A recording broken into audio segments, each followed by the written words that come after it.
What really happens after we die? It's the question we all ask ourselves. Well, today, we're going to explore a really fascinating spiritual framework that lays out a step-by-step journey of the soul, right from that final heartbeat and into the world beyond. So, is it just the end, or is it a new beginning? This perspective gives a surprisingly structured answer, and believe it or not, the journey starts the very second that life as we know it is over. Okay, so let's get right into it. This first stage might actually surprise you. In this framework, the moment the heart stops beating, that's not the final goodbye. Not at all. It's actually the beginning of a critical 48-hour waiting period. I want you to picture this. The body has shut down, but the soul is still right there, perfectly aligned with it, almost like an invisible energetic echo. It hasn't left yet, not by a long shot. And this is where a really interesting spiritual idea connects directly to a cultural practice many of us are familiar with. That 24 to 48-hour period where the soul is just lingering? That's said to be the entire reason for traditions like the wake. It's this sacred time of transition that really needs to be honored. And this is exactly why that waiting period is so critical. The source material is incredibly clear on this point. If the body is cremated while the soul is still fully present, the soul experiences that as if it were being burned alive.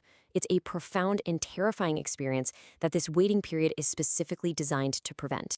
All right, so once that waiting period is finally over, the soul begins the next step of its journey. A really gentle separation from the physical form it's known for its entire lifetime. The source uses this absolutely beautiful metaphor. It's like a cicada shedding its shell. So this isn't some violent tear, it's a natural, gradual emergence, as the soul just slowly begins to lift out from the upper half of the body. But here's the thing. Even as the soul is floating above the body, it isn't completely free. Not yet. There's one final connection that remains, and it's called the Raishisen, or the spirit cord.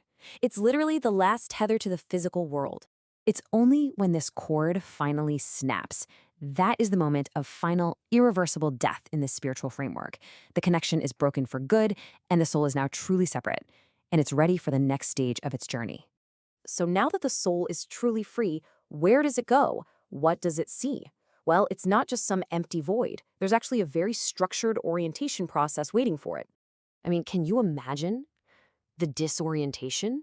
You're floating, you're observing things, and then you see your own funeral happening. According to the source, seeing your own portrait displayed at the service is often the moment it finally clicks. That thought of, oh, it seems I'm the one who has died. It's the soul's first real understanding of its new reality. Now, the soul isn't just left alone to try and navigate all of this. A whole support system is already in place. A guardian spirit arrives to offer guidance, loved ones who passed on before come to welcome them, and then a period of training begins.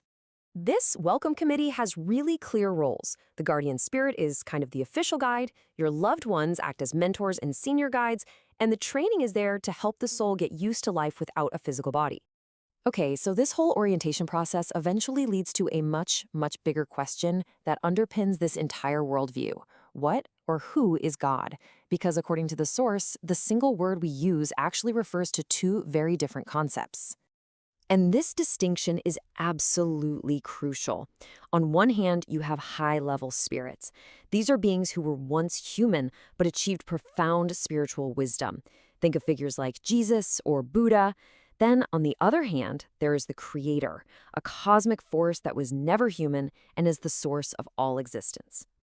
So, when most religions talk about God, or when people pray to a specific divine figure, they are very often referring to these high-level spirits.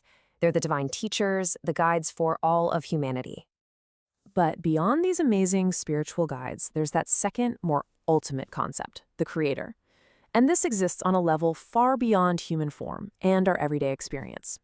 So the Creator isn't a person with arms and a face. It's described as this vast, intelligent energy or will. It doesn't have a personality like we do, but it is the intelligence behind all the fundamental laws and the very structure of our universe. So what's the argument for this Creator? Well, the source tells us to just look at the universe itself. The fact that our sun burns at just the right temperature to support life here on Earth, that's not seen as just some random coincidence, but as real evidence of a deliberate, considerate design. The order is just too perfect to be random. So we've journeyed all the way from the moment of death to the ultimate source of creation. And this entire framework leaves us with one final, really powerful question to think about. If the soul continues on this incredible journey, guided by teachers toward a cosmic creator, well, what are we meant to be learning and achieving right here, right now? What is the purpose of this life before that next journey begins?